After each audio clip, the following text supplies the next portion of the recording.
Գյորջյան Կասկադ 60 ամիս փուլային վճարում բազմաթիվ առավելություններ։ Պարոն Խաչատյան, ձեր վերջին հարցին ես պատասխանեմ ոչ թե թվերով, այլ կապելով դա պարոն Մանուկյանի պնդման հետ։ Ավելի էժան է գալու, քան կգար Ուկրաինայից, որ ասեց դիվերսիֆիկացնում եք Ուկրաինայից դիվերսիֆիկացնեք, ավելի էժան կլինի։ Հաջորդը, ասում է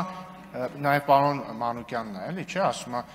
ինձ տպավորություն էր, որ Ադրբեջանից ուղիղ Հայաստան պետք է մտնի Իջևանի երկաթգծով։ Սիրելիներս, Իջևանի երկաթգիծը քանդած է։ Ինչպես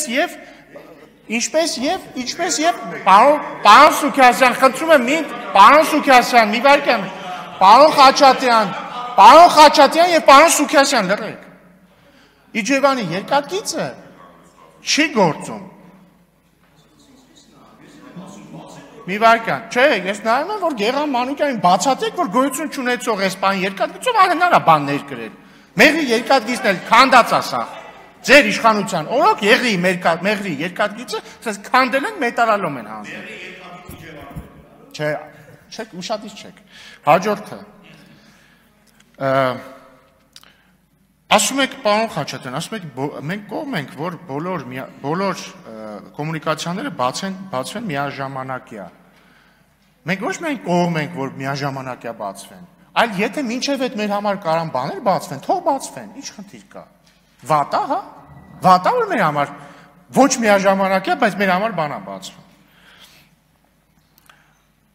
Ասում եք, այսպիսի բան եղել է նաև 90-ականին, եղել է, է շատ լավ չի եղել, լավ է չի եղել, կուզեիք շարունակվել, բայց իրական կուզեիք չէ շարունակվել, դե համար ոչ թե եկեք, ես զարմանում եմ, ոնց եք դուք հաջողացնում մի հատ պարզ հարցի չպատասխանել, այսպես ինչ-որ բաներ ասել, եկեք ասեք, լավ բան ա եղել, հույս ունենք կշարունակվի, եթե դա է ձեր մտահոգությունը, եթե ասում եք տեսեք 90-ականներին ա եղել, բայց չի շարունակվել, եկեք ասեք շատ լավ բան ա, հուսանք կշարունակվի։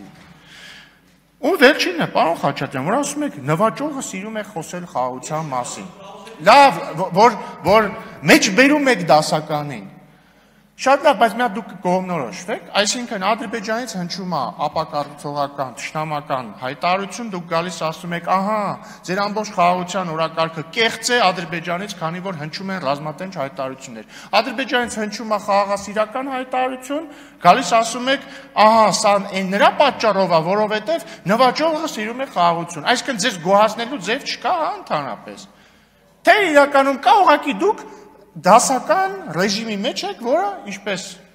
խոսվում է, կողմը լալով դեմը լալն է, իդեպ պարոն Մանուկյանը ասում է որտեղից է դա հայտնվել, եթե ես ճիշտ գիտեմ, կողմը լալով դեմ լալ արտահայտությունը հայտնվել է 90-ականների սկզբին, երբ որ Դաշնակցությունը չէր կարողանում ուղիղ ասել, որ ինքը դեմ է անկախությանը, ասում էր մենք կողմ ենք, բայց ու մի 10 հատ փաստարկեր բերում նրա օգտի, որ Հայաստանը անկախ չպետք է լինի, տեղից է ծնունդ առել, կողմը լալով դեմ լալ արտահայտությունը, եթե ասեք բերեք ինձ ապացույց, կբերեմ Մարուխյանի հայտարարությունը բյուրոյի ներկայացուցիչ, կբերեմ հայտարարությունը Դաշնակցության մյուս երկու ավանդական կուսակցությունների հետ, որոնք Հայաստանի ժողովրդին կոչ են անում զգույշ լինել եւ խաղաղության համար չպայքարել, ուղիղ չէի մեջ բերում, շնորհակալություն։